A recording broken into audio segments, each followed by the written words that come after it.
for those of you who haven't seen the exhibition or indeed been to the perimeter, I really, really urge you to go.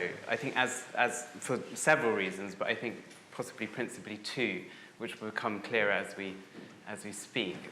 The first is that Anj's paintings really come alive when you see them in the flesh. I know that's what many people say about many works of art, but I think it's particularly true of your works. You get a sense of the extraordinary textural complexity of Anj's paintings, the way she uses paint to cultivate a sense of attention and awareness in us as viewers, and it's very important that you get to see those works in person. And secondly, the space in which you see them is itself incredibly special. It's and we'll hear more about it from Alex. And it's a particularly unique exhibition because it's come about as a collaboration between the artist, collector, and founder of this space, the perimeter, and I have a sense that Alex shares a sensibility with Anj, which is an incredible attention to detail and atmosphere, which you really get when you go into this space. By way of introduction, I thought we're going to let this kind of be a free-flowing conversation, but we thought we could give the exhibition some context, and for those of you who don't know the perimeter, to hear from Alex just its beginnings and how it came into being, which I understand was quite an organic process, and then to hear a bit more about the invitation to Anj for this exhibition. Sure, thanks, Yates. So, thank you everyone for being here. I'm Alex. I founded the Perimeter in 2018, so it's been almost 5 years. And I don't know, to be totally honest, in the beginning, I wasn't quite sure really what the Perimeter was going to be or what I was even going to do there. All I knew was that, I'd been collecting art for about 8 years, and I had more art than I could have at home, than I could have in a space, and I just wanted to find a way to be able to live with some of the artworks on a daily basis and have an office where I could go and immerse myself in the art. And I found this building in Bloomsbury in Amuse, and at first, like I said, I didn't know what I was doing, so I curated a group show of some of my works, and I wasn't even really open. I was open 1 day a week for an hour, and I would give a tour on a Thursday from 11 to 12 at a really inconvenient time because I figured that if people really want to come, they'll come at an inconvenient time. So, and then those tours proved to be quite popular, and so I thought, okay, let's be a bit more, open it up a little bit more, and now we're open 5 days a week and every other Saturday. And in terms of the works that I show there, the starting point for me was always artists and works in my collection, because those are artists that I respond to, that I find myself engaging with, and I wanted to have that personal connection to the works that I show. So after the first year where I essentially showed just random selection of works from my collection, I thought, how can we make this a little bit more interesting? And I decided to do solo shows. And the first one I did was with Ron Nagel in 2019. And that just sort of led to the next one the following year, and it was very successful, and I had a lot of people coming, and I thought, okay, well, people seem to respond to this format of a solo show because you can really get a better understanding for the artist's practice, and maybe also artists that haven't really shown that much in London, or give artists an opportunity to do a show in a space that's a little bit different because it's unique, I suppose, in the sense that it's a very personal space that almost feels like an extension of my home. You know, I ask people to, you know, either take off their shoes or put on shoe covers because that's what I do at home. And I want it to feel like that kind of calm, peaceful environment, almost like an escape from the chaos of the outside world, into just have a moment of respite and just feel like your mind is just switched off from whatever else is happening. I mean, in many, I think it's so nice to hear this because I think what's clear is that you're continually responsive to your collection and the artists that you work with, and that you build the program and the space and the exhibitions around that responsiveness. You allow it to kind of develop sort of organically.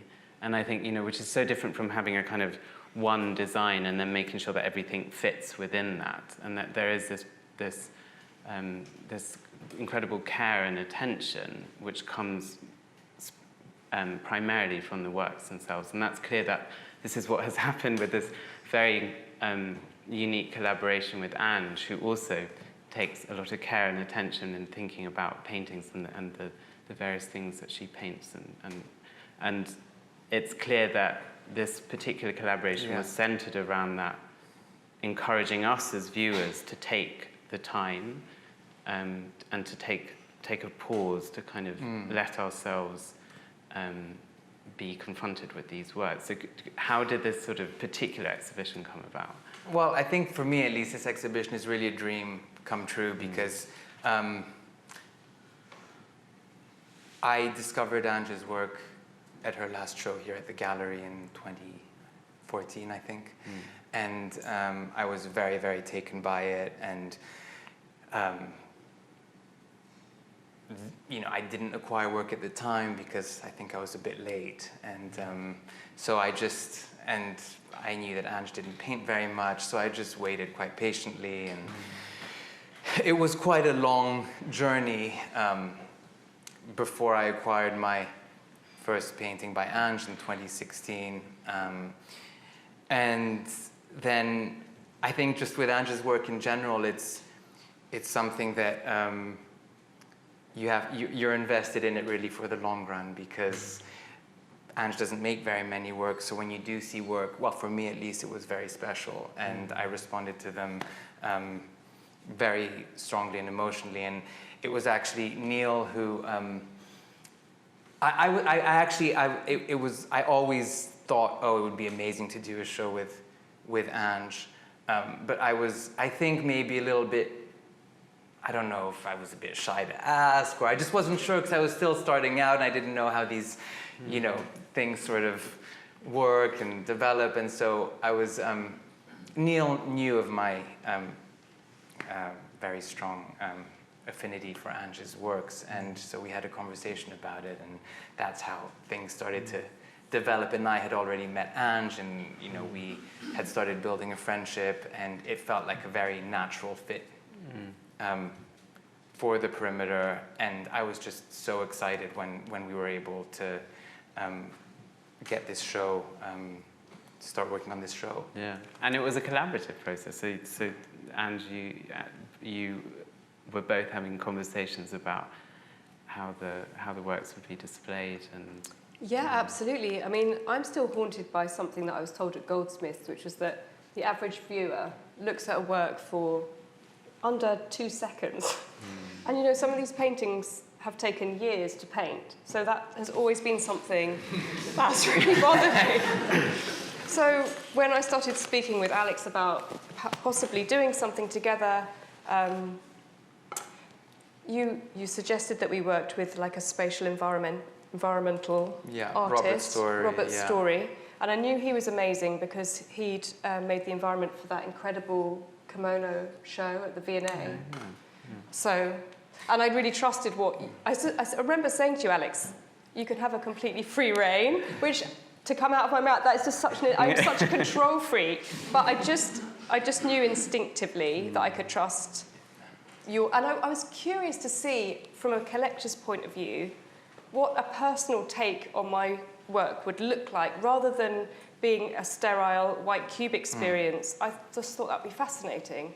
And the amazing thing about the perimeter space is that it's flawless architecturally, so the work's not fighting for the viewer's attention, but at the same time, it's a lot warmer emotionally than a gallery space. It feels quite inviting and quite emotionally sort of less intimidating, possibly, I don't know. So it was, yeah, from the very beginning, I kind of felt quite relaxed about doing this project. I felt like I was in safe hands.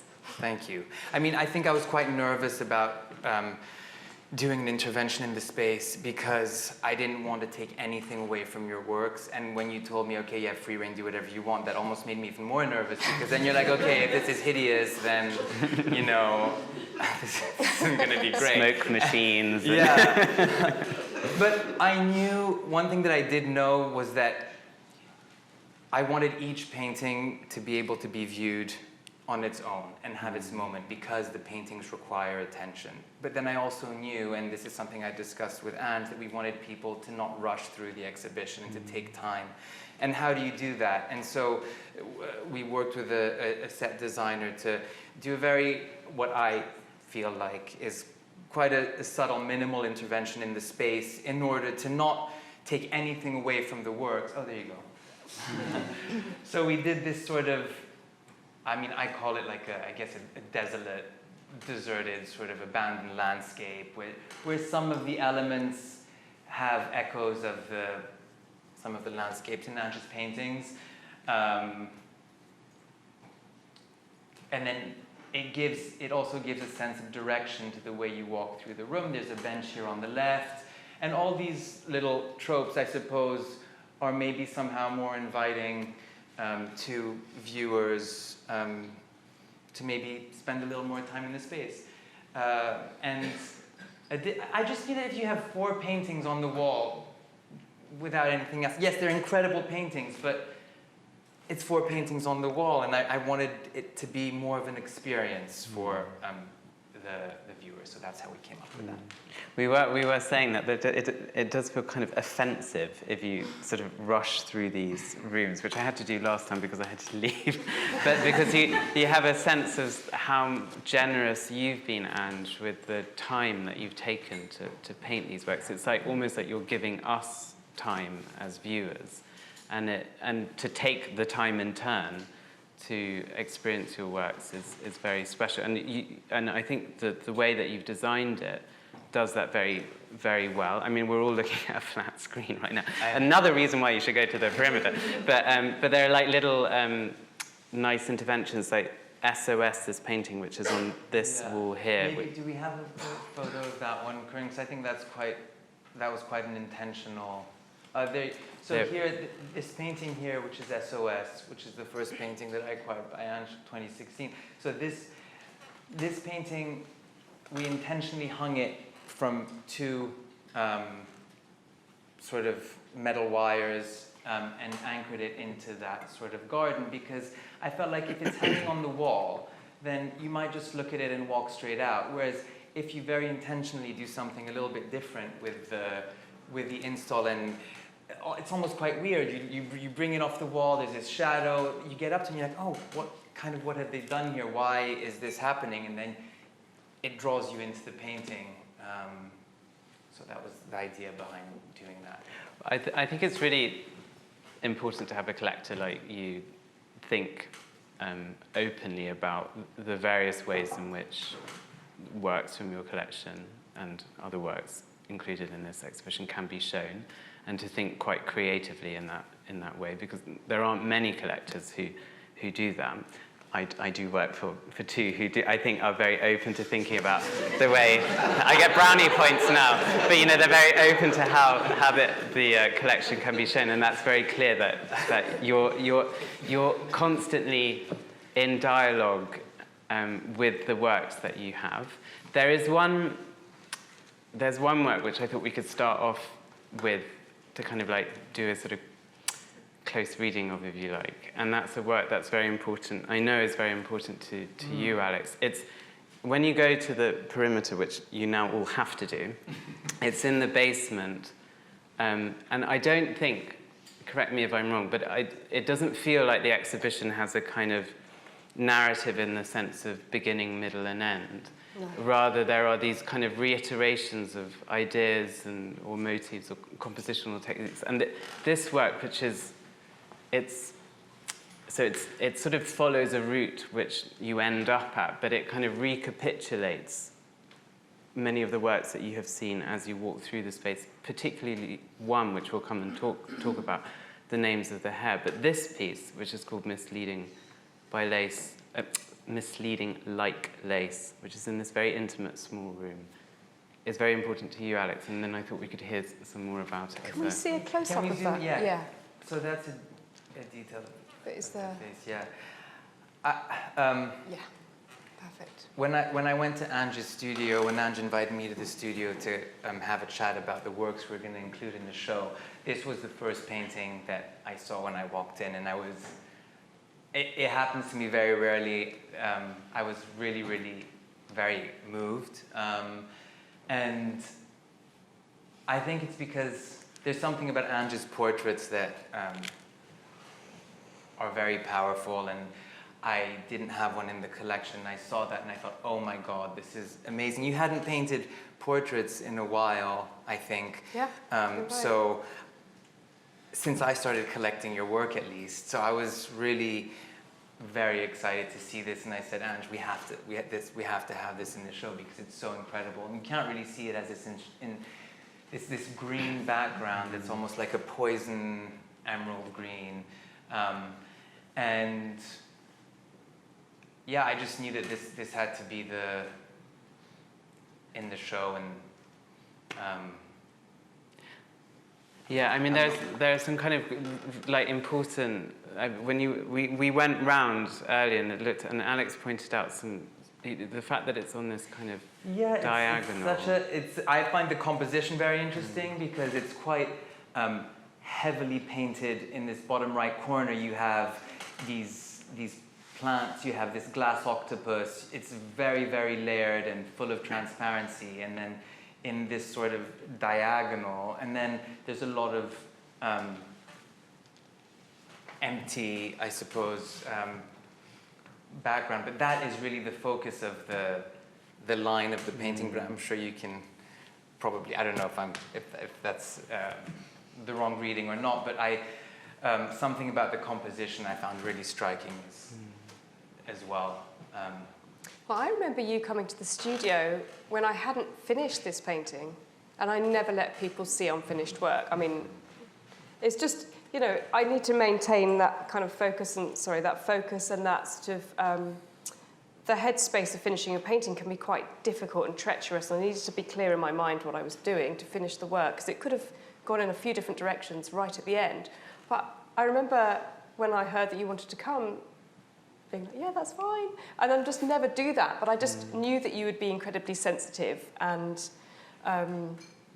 respectful of the process. So I broke like one of my hard and fast rules about letting people come to the studio. And it was really lovely, actually.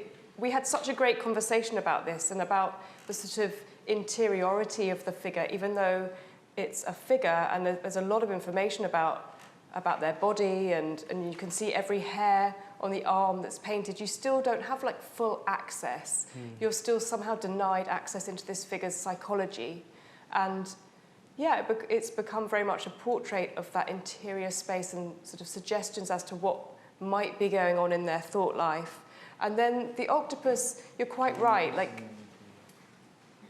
there are these two sort of locuses of activity within the painting, and there's a connection between the figure and what might be going on psychologically, and then this octopus, which is a real creature, and they really exist in this kind of translucent glass. Octopus is an incredible creature. They're invisible in the water, apart from their hearts, which is the only organ that you can see. In the head. Yeah. And they've got this way of, if they're attacked, they can swim on their side. So this became this kind of signification of extreme vulnerability or feeling like you're under threat, but finding moments of ingenuity within that in order to sort of survive. And so that octopus became very significant in relation to the figure. And also, I love the fact about the octopus that there was this huge leap forward in their cognition just at the point in evolutionary terms where they lost their shell. And I just love the fact that we often can find these personal resources and ways of overcoming difficulties and things in that moment of extreme vulnerability. And I felt like that spoke to my autobiographical content that I was bringing to this work, but also opens out more largely to address this cultural moment that we're in that feels very toxic and heavy. And I think the fact that, Alex, that you had this very emotive response, and just now when you said that there's such a dense focus in the bottom right-hand corner, maybe if we go back to the thanks, Corinne. You know, it's not about going straight for the centre and going for the point. It's starting from an oblique perspective, which is very important to your practice in general, to think about those sidelong glances or those points of view or the points from which we might get to know the world that aren't the kind of obvious and the central. And it's interesting that you've titled this work Misleading Like Lace, which is from a poem by Marianne Moore, who wrote this poem in 1922 to 1924. I did my homework.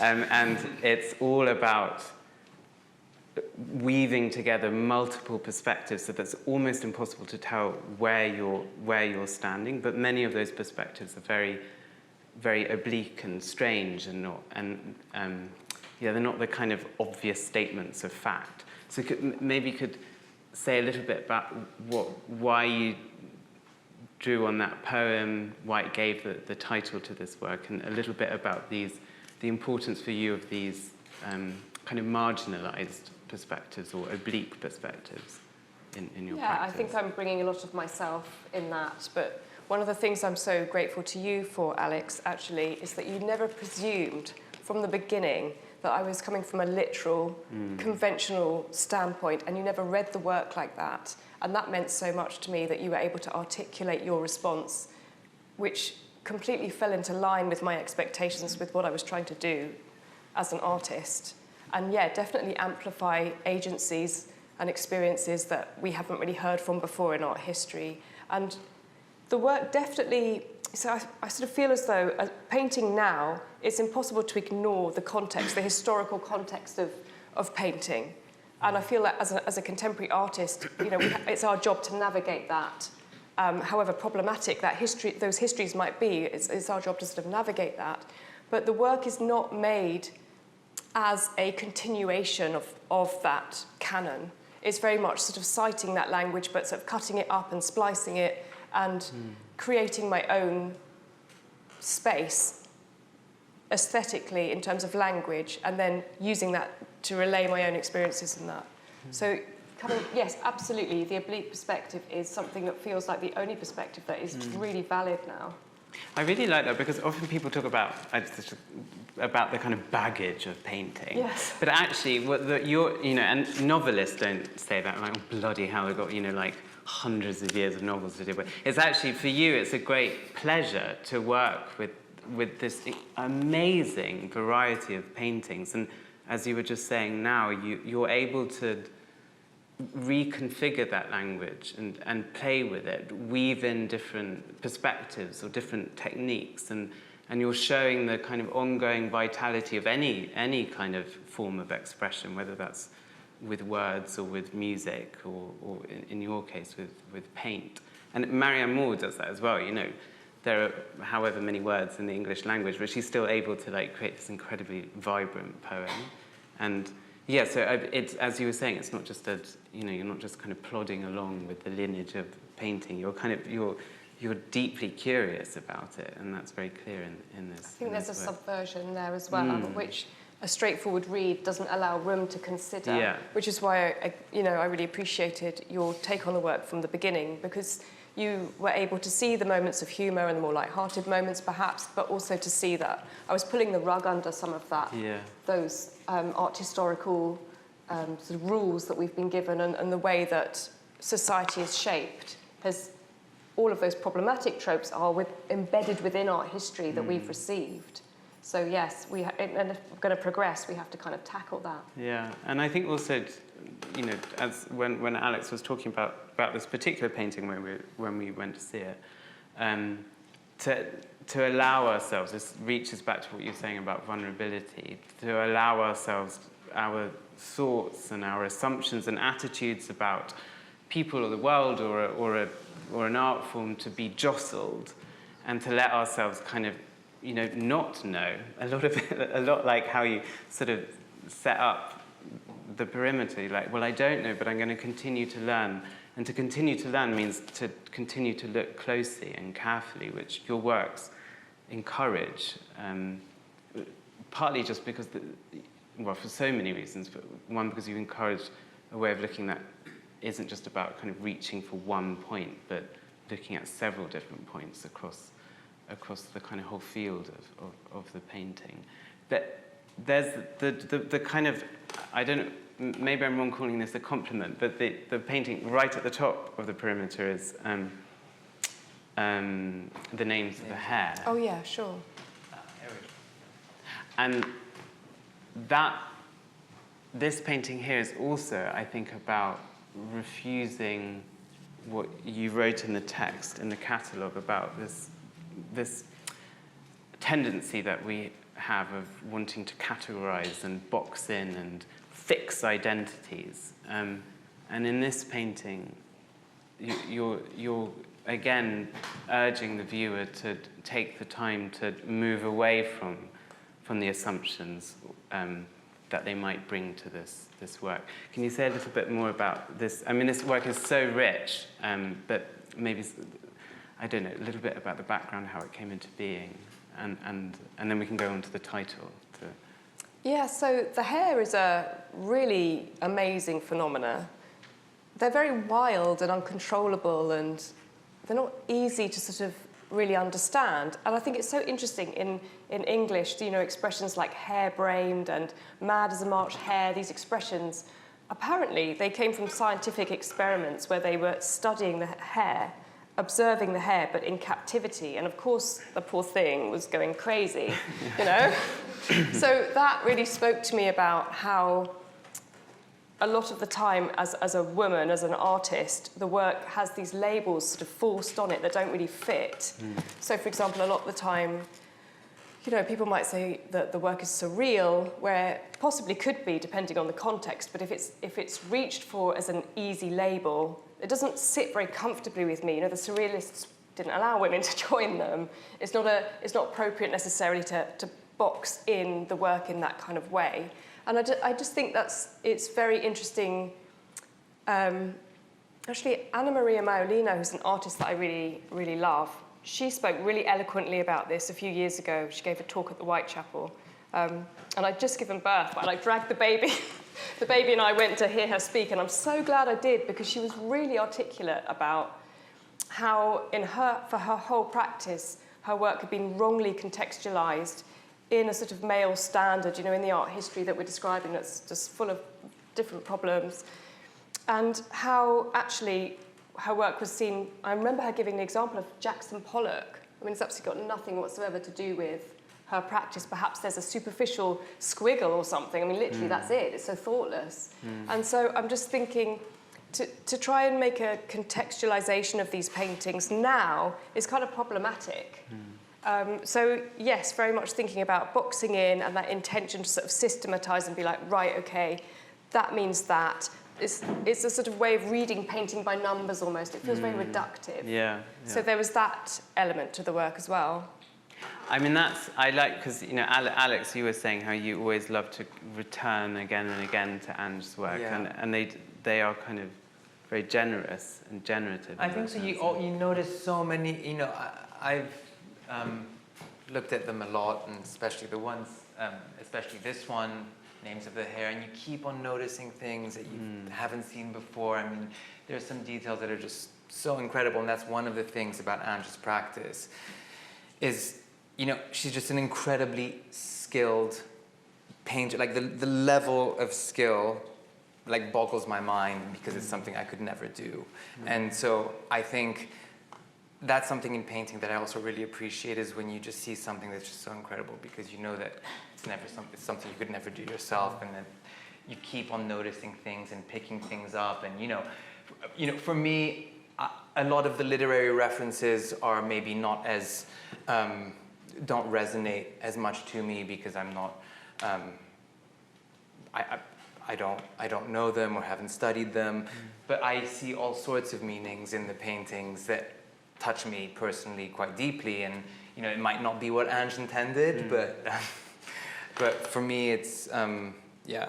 But I think that's a really nice that you have this kind of constant astonishment in a way with the works, which you would never get if you were, just to go back to what you were saying, Anj, that you would never get if you approach these paintings as a kind of catalogue of symbols and signs, like some kind of detective, you know, go, I've got this and this, and then if I add it all up, it equals, you know, someone has done that. And you never get this aha moment where you think, I've got it, I've understood the work. Instead, you keep seeing more and more and more. It's like kind of endlessly generative.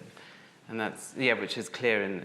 Well, it's interesting you should say that, Alex, because I think you understood right from the beginning, instinctively, what the heart of the work is about.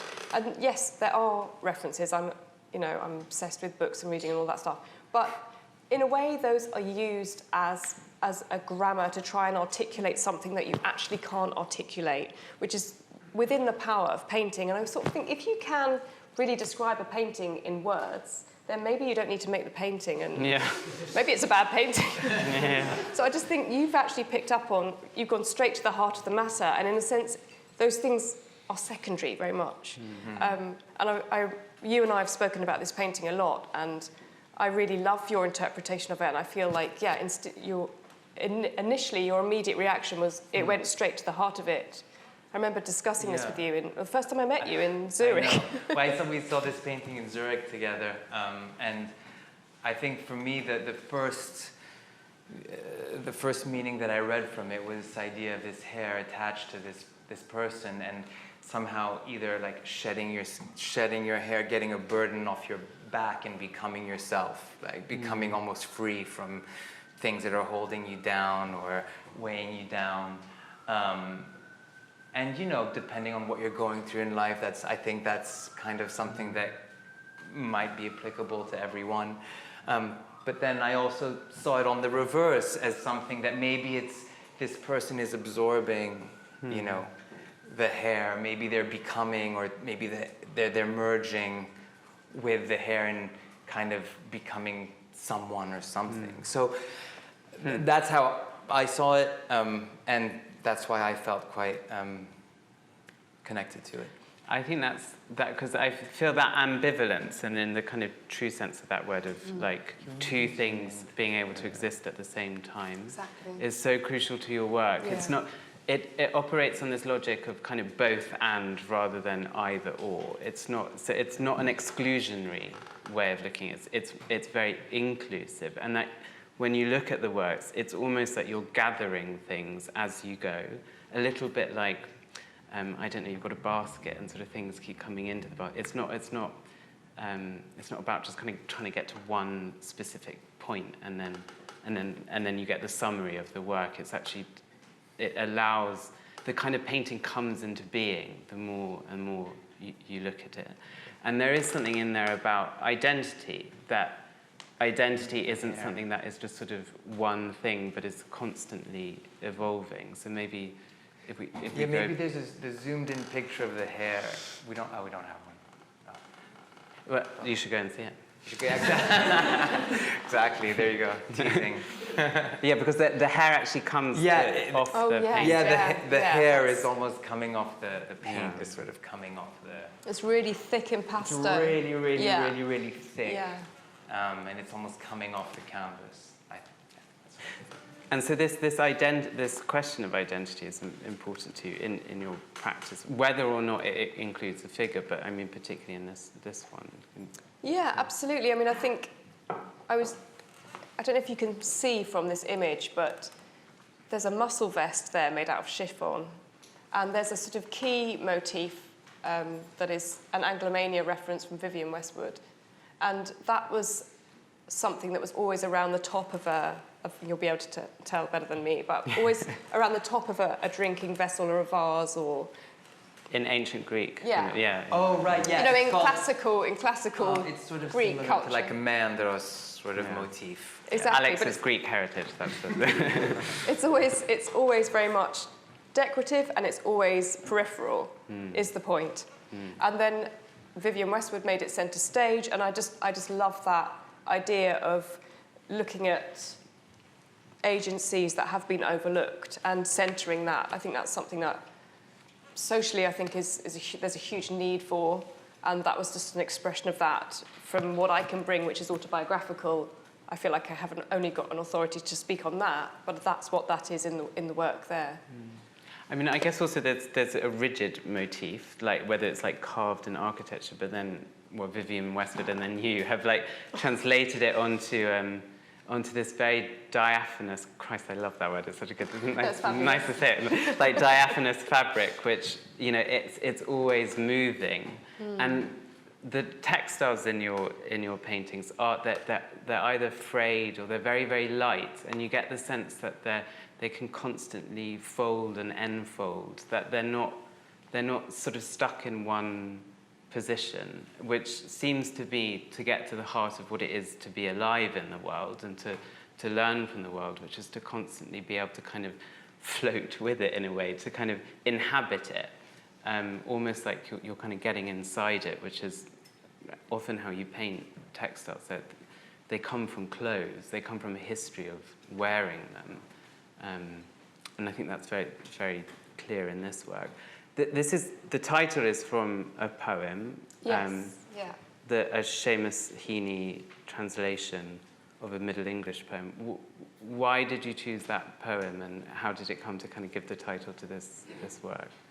So I listen to spoken word in the studio. I wish I could listen to music, but I just find it somehow disrupts the emotional register of painting for me. So I have to listen to the like World Service or whatever.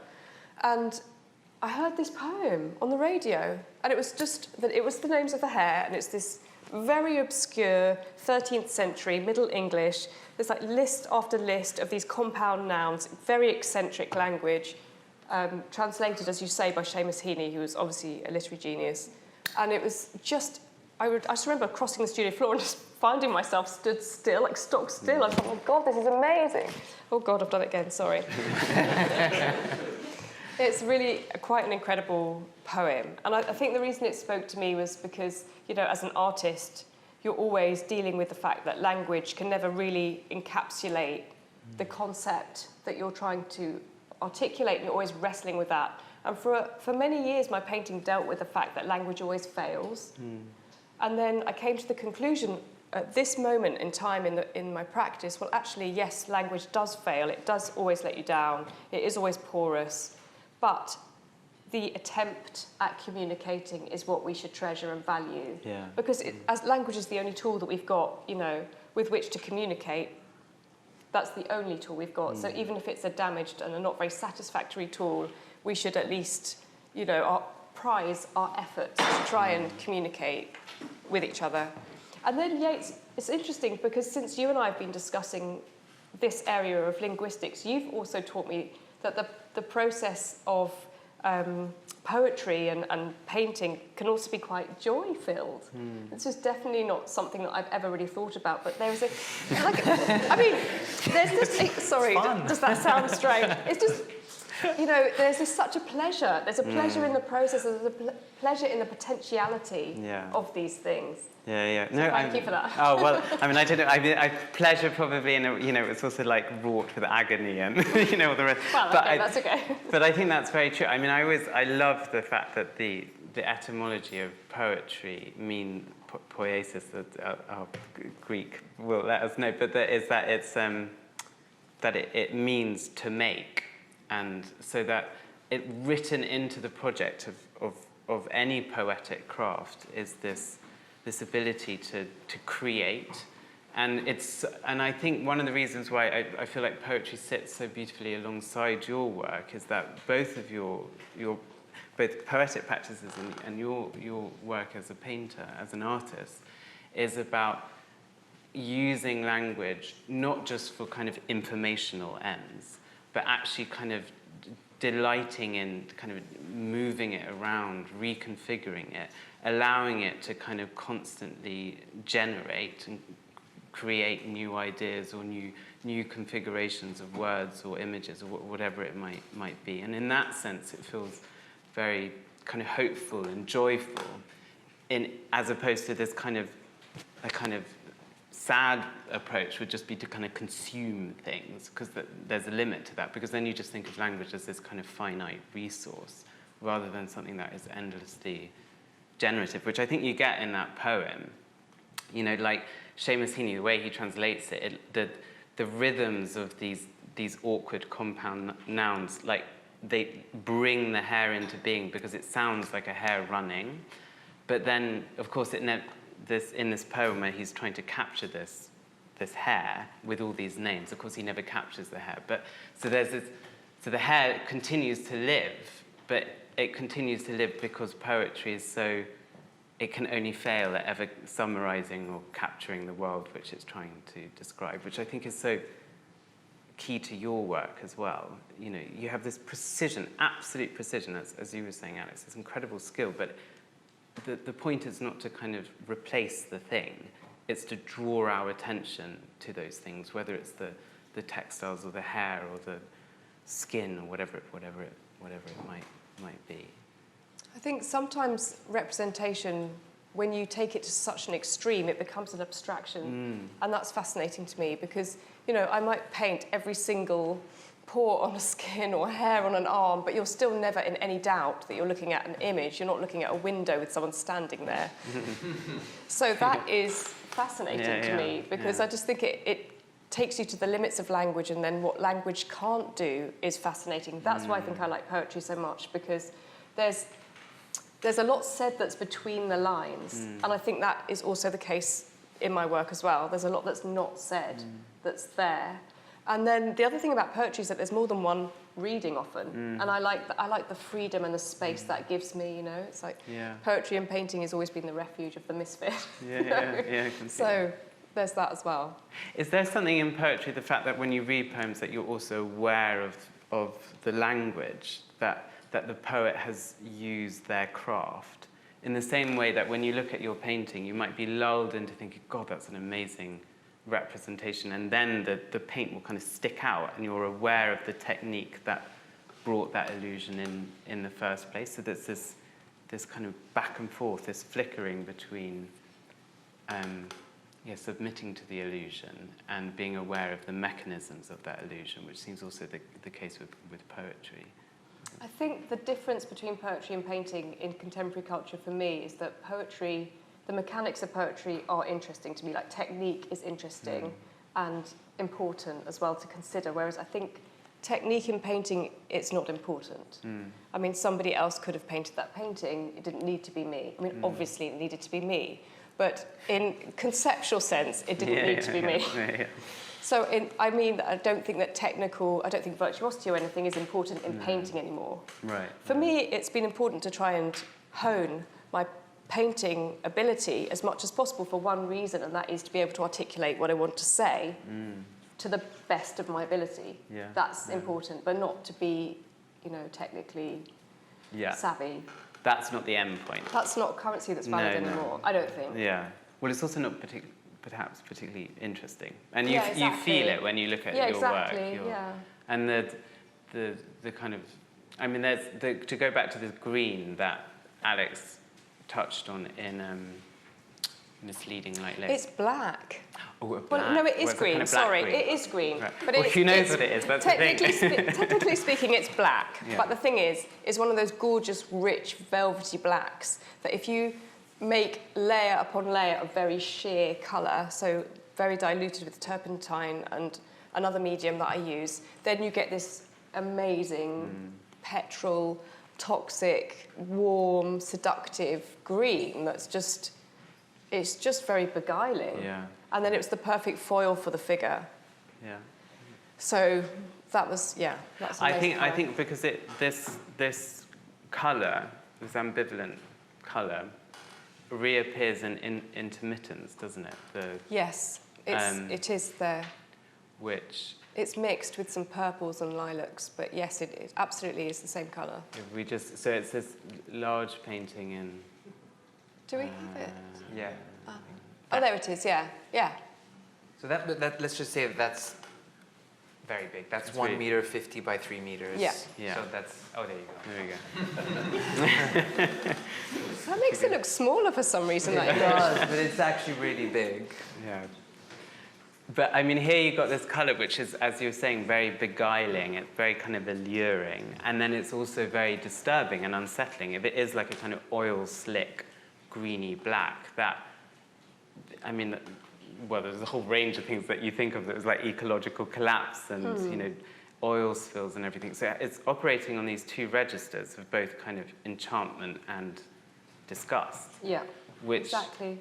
I think comes into this work quite a lot. Yeah, absolutely. I mean, I always sort of think when I was trying to paint the sky in this work, I was thinking about, you know, when you see a puddle and it's got something spilt in it, like a sort of, maybe I've just had too many studios in the East End, but like something that's really toxic, or petrol or oil or something spilt in it, and it's clearly very toxic and upsetting, but also really beautiful. You know, it's like a rainbow, or a sheen across the road or something spilt. So I was thinking about that when I was trying to paint the sky, but I was trying to evoke a sense of threat and animosity and sort of a thunderous electrical storm, something like that, sort of a sense of instability about the whole thing. And then I deliberately made the sky as sort of dark as I could, and then because I wanted to highlight the light source. And this is a distress flare that's been fired. It looks like it could be a sort of celebratory image, maybe a firework, but you can see at the bottom of the painting there are spent canisters. So the connotations of this image are that these gestures are being unheard. So there's a sort of sense of alienation.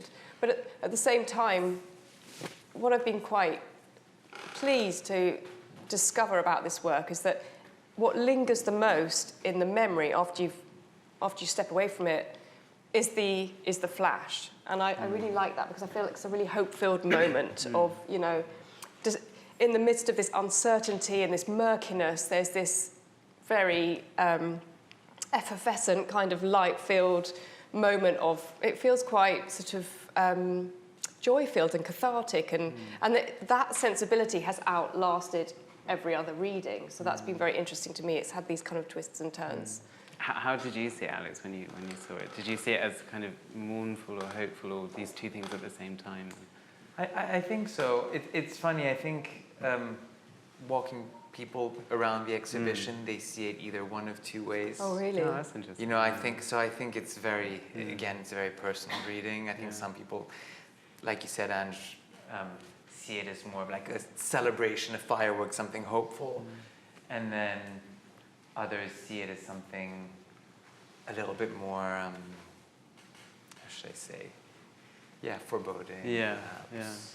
I mean, you kind of shuttle between the two, because I mean, the ice is, there's this sort of icy sea which is covered with skulls and spent canisters, and then you've got this very ominous horizon. But as you said, the set against that is this kind of these sparkles of hope in a way, which, and I was thinking in terms of like thinking about paintings, how you relate to your paintings, not just to the whole kind of history of painting, but also to the present moment. One reading, of course, when we think of oil and ice and darkness is of course the kind of ecological catastrophe that we're going through at the moment, and whether that was a sort of thread through your thinking as you were developing this work. Yeah, absolutely. I mean, that's always been there right from the beginning. But I think the amazing facility that painting has is that it can hold multiple conversations at the same time. And if, like Alex, you're able to cope with that idea, you know, then you can examine each of these things one by one. So the work could be about, you know, feministic concern, or it could be about the ecological situation that we find ourselves in, or about the history of painting. It could be about all of these things at the same time, and that's what painting has, this huge capacity to facilitate that. You know, we don't have to be one note. It doesn't need to be one note. It can be lots of different things at the same time. Yeah, sorry. No, I was just going to say, I initially titled this painting The Eighth Bolgia, or Tier, which is a reference to Dante's Inferno, and I changed it to Intermittents because I wanted to draw out this idea I'm about to speak about, so it became more abstract.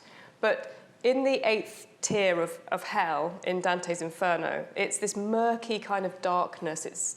It's quite foreboding. That's a good word to use, Alex. Exactly, that kind of like very foreboding psychological space. And I was looking at Botticelli's drawings that he made, and he just used an eraser to take pigment off the vellum in order to depict these fireflies. So the only source of light in this particular area of the Inferno are these fireflies.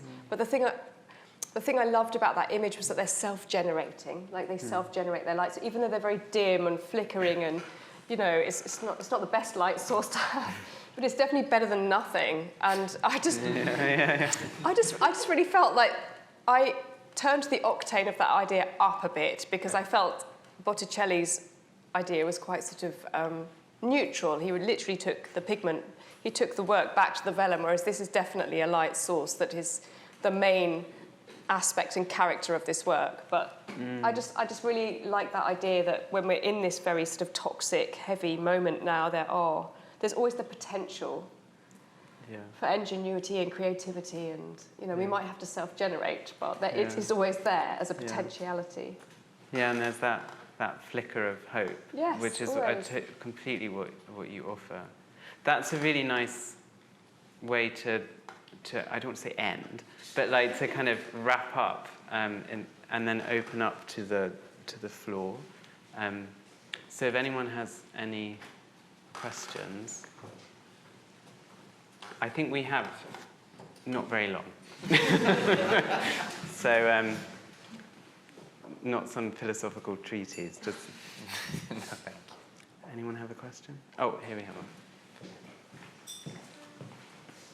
Hi, thank you all very much. That was wonderful. I think, Anj, in your work, you spoke to all the fantastic visual references and sort of subject matter and the possibilities. Can you speak to your technical process and how you approach a painting? Because they're so detailed, there's so many layers, and just a bit about how you initiate from a technical standpoint. Yeah, sure. So the first day of a painting is terrifying because you're just faced with white nothingness. So the very first thing I would do would be to rub a ground into the painting. It's really strange. It's like a psychological trick. So I use like a lilac or a lime green, sometimes both together, so this kind of very warm brown. And then the spell is broken, because immediately then I sort of feel like, I want to do this now, and then that leads to the next thing. It's, I never feel as though I'm searching for a subject matter or inspiration. I haven't felt that yet, ever. I feel more that I've got the idea, and it's how to navigate the expression of that. That's always where the challenge and sort of climbing the mountain comes from. I think we have time. I'm going to look at Neil. We started a little bit. 2 more? We're about 10 minutes over. So. Oh, are we? Okay, we don't have time for 2. Keep going. Okay, let's just two brief questions. Now everyone's put on the spot. If there are any questions. Oh, here's one. Just to kind of go on from Zoe's point, does the finished product ever feel like how you intended your initial concept, or does it have such a journey that it has a life of its own? That's actually a really good question, and it's why I've never been able to work with assistants, because part of the thing about painting is that it's got its own autonomy. So I will have a very concrete idea of what I want to make a work about, but it always has a life of its own. So no is the straightforward answer to your question. It always ends up somewhere that I haven't expected. But I guess that's the pleasure and the joy of the process. It should always surprise you to some extent, I think. Yeah, completely. Anj, do you sketch an idea, or do you just start with a line? Or did you know you were going to do a squiggle? I did know, yes, I did know, but I don't sketch actually because it's funny. I sort of feel as though either I make a drawing as an end product, or not product, as an end point in itself. So the etchings, for example, they become my drawing practice. Before I start a painting, I will always make drawings, but they're text. There's never any visual language involved because I sort of feel as though I want to start a painting with, it's almost like it's an overwhelming physical, visceral need to start making something. And that can only find expression in painting. And of course, the fantastic thing about oil painting is, of course, you can sand off and paint over the top. So there's room for, you don't have to be perfect first time, there's room for the work to evolve however it feels right. You mentioned the Vivienne Westwood textiles. Can you tell us a little bit more about the contemporary references that you always kind of weave into the works? Coming out of an autobiographical kind of reading, of your own life. Yeah, so this is one of the things that I really love about being able to have conversations with Alex, because there are people in my life that I can talk about, Cartier with and Karl Lagerfeld.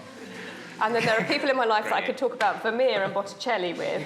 With Alex, I can talk about both with equal enthusiasm and feel understood. So, that is noted and appreciated. But, within this painting, this is SOS.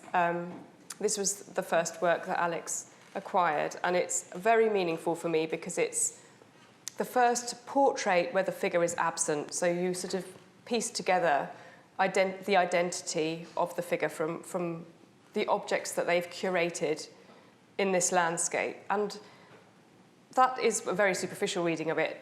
And I think there are questions that this painting asks, hopefully, which are about societal values, like how we prize different aspects of material culture and why we prize them in that way. And I was thinking about the filmmaker John Waters and how he was describing a lot of things that a lot of cultural phenomena that he's embraced from the beginning has had the word trash attached to it. And, one person's trash is another person's treasure. And where do those kind of hierarchies get formed? And often, if you follow the conclusions of some of that thinking, it's quite perplexing. So I guess there's questions being asked about that in that work as well. Can I ask something? Yes, Rachel.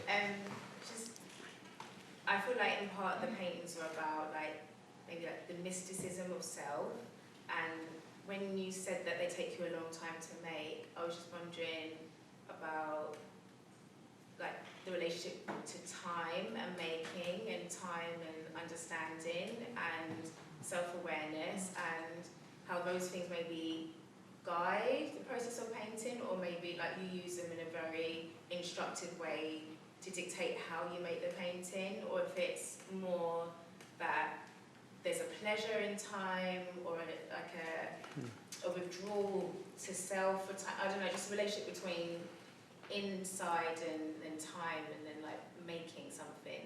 I don't know. It's not a question. No, it's such a fantastic question. No, it's a really such good an artist question. Yeah. And it's fantastic though, because actually I think what you've highlighted there is the most important tool that an artist really has at their disposal, because I feel if you don't have that capacity, then what you make is going to be somehow hamstrung. I think that's so important that we hone that self-awareness and all of that. That's a really good question. I also feel as though, because I'm the first person in my family I come from a long line of artists, but I'm the only person that has been able to go to art school and to do this, I feel as though I really value my time as a gift to whoever might be looking at the work. So there's something very strange that happens in a painting with time. It's almost as though all of the months, in some cases years, I've spent making a work is condensed into a few seconds of someone looking at the work. And in a sense, that's the gift of the artist to the viewer. Should they be willing to spend the time and the headspace to engage with the work, then that's the invitation is this offering of these things. And I think that's one of the aspects of painting that I really treasure. When I go and see paintings that really speak to me, I sort of feel as though I'm somehow benefiting from all of the time that the artist has spent in the studio thinking about this and working out how to articulate it, and that you can experience in like a few condensed seconds. Well, I think, yeah, being offered that time when we're told that everything is so busy that we don't have any time is a real gift. We actually have run out of time, though. so thank you. It's been such a pleasure getting to know both of you and, and have these conversations. It's been absolutely wonderful. And do go and see these works if you can. And thank you. Oh, and buy the book. Oh, and buy the book. Yeah. Yes.